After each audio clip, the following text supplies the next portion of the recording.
क्या सर? बोलिए, क्या प्रश्न पूछना चाहेंगे? मैं तो यही पूछ रहा हूँ कि बताइए कैसे बीते 12 साल। अच्छे बीते हैं, ठीक बीते हैं। बदला है या बहुत कुछ बदल गया है? नहीं, जो बदलना चाहिए वो भी बदल रहा है, धीरे धीरे बदल रहा है। विकास भी हो रहा है, कुछ कमियां भी आ रही हैं। कमियां आ रही हैं उसको लोग इंगित कर देते हैं। एक दो बदलाव जो आपके जीवन को बदला हो, आपके परिवार को बदला हो, जो पहले नहीं हुआ था। देखिए, मतलब जो जुड़ा हुआ चीज़ हो, बच्चों की नौकरी, आपका इलाज का खर्चा या आपकी तरक्की का कोई। देखिए, समाज है, इसमें पहले भी महंगाई थी, आज भी महंगाई है। महंगाई कोई किसी विशेष शासन में, प्रशासन में रुकने वाली नहीं है। तो प्रजातंत्र है ये, विकास भी हो रहा है।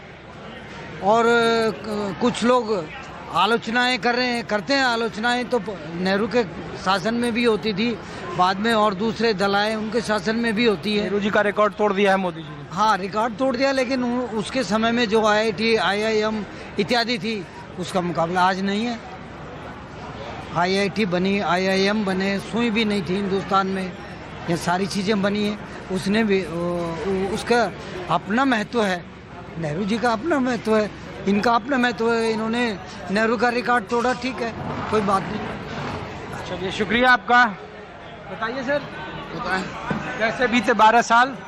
देखो, एक ऐसा है कि मृणाल पांडे ने 2013 में हिंदुस्तान की संपादिका थी, उन्होंने एक नोट लिखा था, संपादकीय नोट। मैं ये समझता हूँ कि ये पूरी सरकार 12 साल उसी पर लगी रही। उनका ये कहना था कि RSS को एक ऐसे व्यक्ति की ज़रूरत थी जो स्वच्छंद होकर RSS के एजेंडे को पूरा करे। मोदी जी ने पिछले 12 साल में उस एजेंडे को पूरी तरह पूरा किया, चाहे वो नोटबंदी हो, चाहे वो जब कोविड आया, कोविड के समय जो हालात बने, चाहे वो हों। जो 2019 का चुनाव लड़ा गया वो हिंदू हृदय सम्राट के नाम पर लड़ा गया।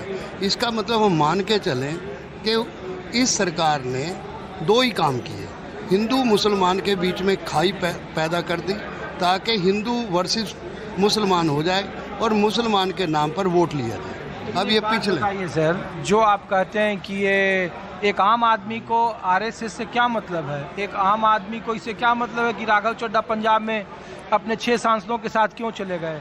एक आम आदमी से इससे क्या मतलब है कि इनका चुनाव आयोग या SIR? आम आदमी को तो मतलब है कि उनके देश का विकास कैसा है, महंगाई, बेरोजगारी। अब आपके पंजाब में देखिए, अगले साल चुनाव होने वाला है, वहाँ जिस तरीके से लोग कह रहे हैं कि पैमाना है लोकतंत्र का, कि जहाँ जिसकी सरकार, लोकतंत्र में जिसको ज़्यादा झोली भर भर के वोट मिले वो देश का नायक माना। मैं पंजाब को भी जानता हूँ और मैं इस देश के नागरिकता की सोच को जानता हूँ। मेरा ये कहना है कि जब आप एक पैमाना तय कर दें, और पिछले 12 साल में यही काम करें। अभी आपके सामने हुआ कि उत्तर प्रदेश की गाय गाय है और असम की गाय मैथुन हो जाए।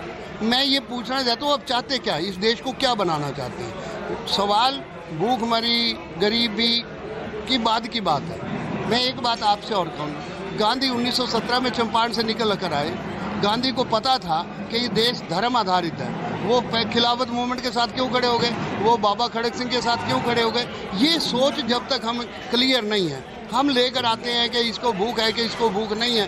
5 किलो अनाज आप पिछले 12 साल से लोगों को बांट रहे हो और एक बुढ़िया से कहलवा रहे हो कि जो हमें अनाज और नमक देता है, हम तो वोट उसका डालते हैं। फिर आप क्या एक्सपेक्ट करते हैं इस देश में? कौन सी आम लोगों की जरूरत तो यही है ना। तो मेरा ये कहना है कि हमारा ये कहना है कि ये रास्ता ही नहीं अच्छा था, जिस रास्ते पर ये RSS ने इस देश को डाल दिया है और आपस में बंटवारे की राजनीति पर आप खड़े हुए हैं, उसमें निकलेगा ये 12 साल का इतिहास, यही इतिहास है।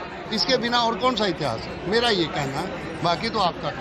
आपको दिल्ली के इस कॉफ़ी हाउस से माहौल क्या दिखा रहा था? कई सारे ऐसे देश के मुद्दे हैं जिस पर आम लोग चर्चा कर रहे हैं, और वो इस वजह से क्योंकि संवैधानिक संस्थाओं को लेकर, सुप्रीम कोर्ट का जो मीनाक्षी नटराजन को दिया गया आदेश है उसको लेकर, और देश की राजनीति में विपक्ष की एकता को लेकर, विपक्ष के चेहरे को लेकर, और बीते 12 साल में प्रधानमंत्री मोदी के नेतृत्व में देश के आम आदमी का जीवन कितना बदला और कितना बदलना बाकी है, ये तमाम लोगों को लेकर, ये आम लोग क्या सोचते हैं उसको लेकर देश के आम लोगों के दिलों में खास करके जो मुद्दे हैं उसको आने वाले वक्त में देश को कैसी दशा और दिशा मिलेगी, ऐसे कई सारे सवाल हैं।